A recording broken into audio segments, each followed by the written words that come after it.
In addition to the Armenian occupation of a part of Azerbaijani territory, which continues despite condemnation from the international community and relevant United Nations resolutions, Azerbaijan has more than 1 million refugees and displaced persons. More than 250,000 of them came to Azerbaijan from Armenia. Besides having to leave their historical land, they faced mass killings, abuse and beatings. The history of the deportation of Azerbaijanis from their historical territories in western Azerbaijan spans centuries. First, Armenian settlers came to this region in the 19th century, and this was followed by the displacement of the indigenous Azerbaijani population, which gained a wide scale over the years. 150,000 Azerbaijanis were deported from western Azerbaijan in 1948, 1953, and 250,000 in 1988. The drive to realize the absurd idea on establishing a monotheistic Armenia from sea to sea was fueled by growing hatred toward all other nations. Azerbaijanis faced the most hardship as they had sensed this horrid hate since their childhood. As a Turk, they called us Turks.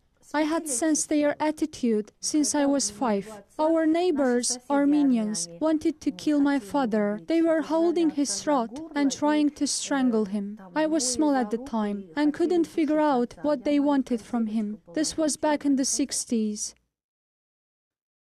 Sanubar Saralli, a refugee from Kirovakan, experienced all the horrors of the policy of ethnic cleansing pursued by Armenian nationalists. According to Saralli, the situation facing Azerbaijanis in Armenia was getting worse and worse year on year. From the mid-80s, Armenian nationalists, now with full support of the authorities, unleashed open standoff. Azerbaijanis began to lose their jobs, and their children were simply not allowed to attend school. Azerbaijanis could not buy food in stores and markets. Power supply and phone communication were being cut off in their homes. Water and gas supply was restricted. Armenian nationalists could easily attack Azerbaijanis on the street in broad daylight, sparing no women, children, or the elderly. Once, I saw that an Azerbaijani, Telman Huseynov, was killed in Kirovakan. He was struck on the head by a crowbar. This was in 1988-89, and when he was killed, there was an Armenian there who was defending him, and that Armenian was also killed. 20 people from my family suffered from Armenian terror. They were both killed and captured. Sanubar Saralli witnessed the atrocities of the Armenian nationalists. They did not conceal their crimes and also proudly talked about them in the media. In Spitak, the criminals banked up 80 Azerbaijani children in a pipe and set them on fire, showing particular cruelty to the weakest and innocent ones.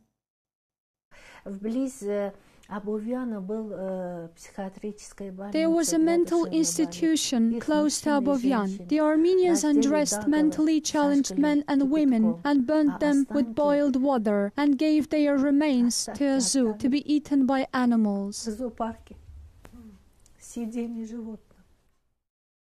Just like hundreds of thousands of other Azerbaijanis, Sanubar Saralli had to leave her home in 1988. In 1 week, all Azerbaijani villages were devastated and the property of Azerbaijanis was looted. In an effort to save her loved ones from Armenian militants, Saralli returned to Kirovakan 12 times, risking her life. Every time she witnessed new atrocities, she described the heinous crimes of Armenian thugs in her book titled The Stolen History, Genocide. The publication cites the numerous crimes, the history of ethnic cleansing, purposeful displacement of Azerbaijanis from their historical land, and the subsequent renaming of residential areas into Armenian geographical names. In order to convey the truth about the developments that occurred in western Azerbaijan for centuries to future generations, Sanubar Saralli wrote another book titled The Bloody Memory of the Turkic and Azerbaijani World, which is due to be published soon.